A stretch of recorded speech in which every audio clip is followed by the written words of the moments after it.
салом дӯстон, хушомадед ба барномаи имрӯзаи мо. Дар ин видео мо мавзӯи гармтарини олами футболро баррасӣ мекунем. Аввалан дар бораи Зинедин Зидан суҳбат мекунем ки маълум шуд ки танҳо ба Реал ва тими миллии Фаронса таваҷҷӯҳ дорад. ӯ ба чунин клубҳо ба монанди Манчестер Юнайтед, Ювентус, ПСЖ ва Бавария рад кардааст ва омодааст танҳо чизеро ки воқеан беназир аст баррасӣ кунад. Баъдан нақшҳои Реалро дар бозори трансферӣ баррасӣ мекунем. Клуб мехоҳад Милитао ё Алабаро иваз кунад ва Вирҷил ван Дайк дар байни номзадҳо қарор дорад. Оё ин арзанда аст? Ҳамчунин таваҷҷӯҳи Бавария ба Нико Виллямсро муҳокима мекунем. Вингери Атлетик Билбао метавонад тобистони оянда бо нархи 50-60 миллион евро дастрас бошад. Ва дар охир хабари тоза. Нико ба Барселона пешниҳод шудааст. Нимҳимоятгар имкониятҳоро барои тарк кардани Челси аллакай дар зимистон меҷӯяд. Акнун дӯстони азиз, ман шуморо ба канали телеграми худ дар бораи футбол даъват мекунам. Дар он ҷо ман фикрҳои худро баён мекунам ва шумо метавонед пахши мустақими бозиҳои беҳтаринро тамошо кунед ва бо дигар мухлисон муҳокима намоед. Ба ҷомеаи мо ҳамроҳ шавед ва аз ҳамаи рӯйдодҳои футболӣ бохабар бошед. Ссилкаи телеграм канал дар описанияи ин видео. Акнун дар ягон ҷо ба азур шинед, мо бошем сар мекунем. Нико Виллямс, бозингари ҷавони Атлетик, таваҷҷӯҳи Бавария Мюнхенро ба худ ҷалб кардааст. Журналист Флориан Плеттенберг хабар медиҳад ки клуби олмонӣ фаъолона иҷрои ӯро назорат мекунад ва имконияти трансферро дар тобистони оянда баррасӣ мекунад.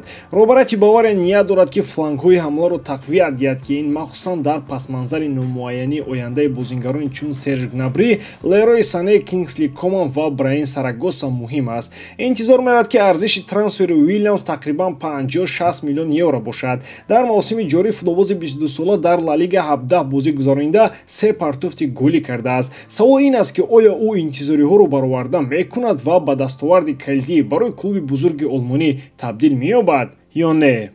мо иқрор мешавем ки ман шубҳа дорам ки Нико Виллямс ба таври назаррас бештар аз 50-60 миллион евро арзиш хоҳад дошт ки Бавария бояд барои ӯ пардохт кунад. Албатта бисёр чизҳо аз он вобаста хоҳанд буд ки ӯ қисми дуюми мавсимро чӣ гуна мегузаронад, аммо ман фикр намекунам ки нархи ӯ ба осмон барояд.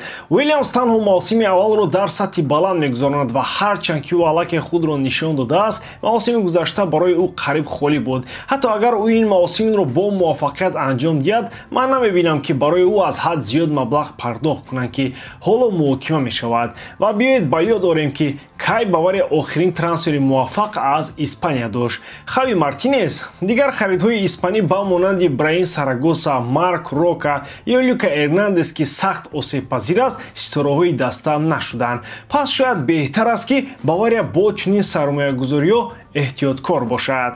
Кристофер Нкунку, нимҳимоятгари боистеъдоди Челси ба гузариш ба Барселона шавқ дорад. Тибқи иттилооти нашршуда дар Диарио Спорт, фаронсавӣ кӯшиш мекунад ки дастаеро пайдо кунад ки дар он ҷо ӯ метавонад мунтазам ба майдон барояд ва малакаҳои худро нишон диҳад. Агенти ӯ Пини Захавӣ аллакай ба клуби каталонӣ пешниҳод кардааст ки имконияти трансферро баррасӣ кунад.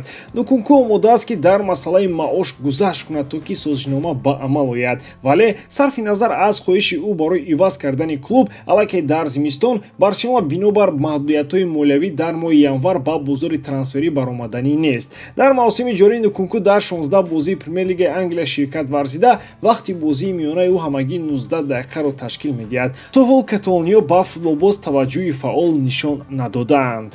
Нкунку бешубҳа футболбози хуб аст. Хандаовар аст ки чӣ тавр ӯ тавонистааст гол занад, дар ҳоле ки қариб ба майдон намебарояд. Аммо росташро гӯям, ба назари ман ӯ барои АПЛ нест. Дар Англия футбол бештар қувватталаб аст ва бозӣ кардан дар он ҷо барои ӯ мушкил хоҳад буд. Аммо дар Испания, Фаронса ё Олмон ӯ метавонад воқеан кушода шавад. Ин танҳо фикри ман аст ва ман онро ба касе таҳмил намекунам. Аён аст ки дар Барселона аллакай бозингарони кофӣ дар мавқеи ӯ ҳастанд. ҷолиб аст ки чаро роҳбарияти клуб иваз кардани Балде ва Кундеро ҷустуҷӯ намекунад. Ба назар мерасад ки ин як қадами оқилонатар мебуд. Хай не?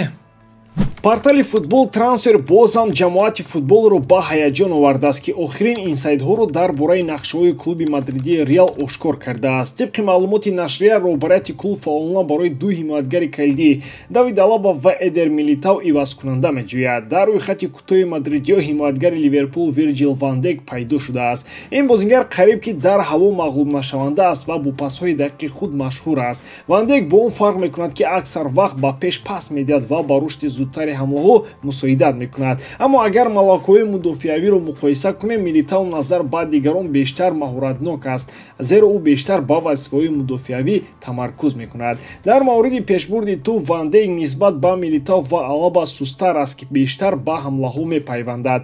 Вале эҳтимолан ин бо тактикаи Ливерпул ва Реал вобаста аст, ки барои ҳимоятгарон тарзи бозии гуногунро дикта мекунад. Рости ба назари ман Вирҷил Ван Дейк дигар он бозингаре нест, ки ба мадридии Реал лозим аст. Бале, иваз кардани Алаба ва Милитао воқеан зарур аст, зеро онҳо эҳтимолан наметавонанд сатҳи пешини бозиро нигоҳ доранд. Аммо магар дар ҷаҳон ҳимоятгарони ҷавону умедбахш нестанд, ки метавонанд дастаи Реалро тақвият бахшанд. Асенсио албатта ҷавон аст, вале ҳанӯз ба сатҳи бозингари топ намерасад. Аммо ӯро ҳатман бояд дар ҳаят нигоҳ дошт. Ҳар як баромади ӯ дар майдон нишон медиҳад, ки дар ӯ потенсиал вуҷуд дорад. Агар дар бораи қарорҳои дарозмуддат гап занем, фақат Салиба ҳамчун варианти боэътимод ва умедбахш барои пурқувват кардани мудофиа ба назар мерасад. Шумо чӣ фикр доред, дӯстон? Зиндии Зидан шахсест, ки дар ҷаҳони футбол ҳамеша таваҷҷӯҳ ва эҳтиромро ба худ ҷалб мекунад. Бо вуҷуди пешниҳодҳои зиёде аз клубҳо ва дастаҳои пешқадам, мураббии фаронсавӣ ба орзуҳои худ содиқ мемонад. Тибқи иттилооти нашрияи Марка, Зидан омодааст танҳо дар ду ҳолат ба кори мураббигӣ баргардад. Агар ин клуби мадридии Реал ё дастаи миллии Фаронса бошад. Дар солҳои охир ба ӯ чунин бузургон ба монанди Манчестер Юнайтед, Бавария, ПСЖ, Ювентус ва ҳатто дастаҳои миллии қавӣ муроҷиат карданд. Аммо Зидан ҳамаи пешниҳодҳоро рад мекунад. Рад кардани кори дигар клубҳо на танҳо бо хоҳиши роҳбарии дастаҳои муайян, балки бо кӯшиши иштирок дар лоиҳаҳои ҳақиқатан навоварона ва инқилобӣ вобаста аст. То ҳол чунин пешниҳодҳо ба ӯ нашудаанд. Зидан мефаҳмад, ки бозгашт ба Реал дар вақти наздик ғайриимкон аст ва дар дастаи миллии Фаронса низ ҷои дар ояндаи наздик холӣ намешавад. Дар ҳамин ҳол ёварони пешинаи ӯ аллакай ба клубҳои нав кор пайдо карданд, ки ин метавонад нишон диҳад, ки Зидан ба баргаштан ба скамейкаи мураббигӣ шитоб надорад. Эҳтимол ӯ лаҳзаҳои комилро интизор аст, то дубора ба кор оғоз кунад. Хуб, дӯстони азиз, Зидан ҳамон кале аст, ки аз ҳамаи мо ҳилагартар аст. Ӯ фаҳмид, ки истеъдоди мураббигии ӯ дар ҳамаи ҷо ба қадри кофӣ арзёбӣ намешавад. Бинобар ин худро ҳамчун шахси дастнораст нишон медиҳад. Бо ин ҳама барои чӣ лозим аст? Ӯ ҳамаи чизро дорад: сарват, шӯҳрат, хушбахтӣ. Барои чӣ вақт ва асабҳоро сарф кунад ба он чизе, ки хушнудӣ намеорад ва метавонад обрӯро вайрон кунад? Мутахассиси фаронсавии ҳилагар интизор аст, ки вақти Папа Карло дар Реал ҳамаи чизро омода мекунад. Мбаппе сатҳи бозии пешинаи худро бармегардонад. Схема бо се бозингари беҳтарин дар як мавқеъ ҳамчун соат кор мекунад ва он гоҳ вақте ки ҳамаи чиз омода мешавад, Зидан пайдо мешавад, гӯё ки ҳеҷ чиз нашуда бошад, то аз болои шир қаймоқро гирад. Албатта ӯ танҳо ба он даста меравад, ки бо футболбозон бо як забон суҳбат карда метавонад. Англия рад мешавад, зеро ин мавзӯи ӯ нест. Дар Италия низ чизе нест, ки ба даст орад, ҳатто бо донистани забони итолиёвӣ. Пас танҳо Реал ва дастаи миллӣ мемонад. Зидан ҳамеша мисли арӯсон ноз мекунад ва шояд ин ҷокери асосии ӯ бошад. Мо интизорем, ки ӯ боз бо бозгашти худ моро ба ҳайрат меорад. Ба ҳамин тамом воридам, ки эҷодкории ман ба шумо писанд меояд. Лайк, комментария ва дар канал обуна шуданро аз ёд набароред. Бо шумо мисли ҳар вақта Муҳаммад Гаиров. Хай бародарон, дар паноҳи Аллоҳ.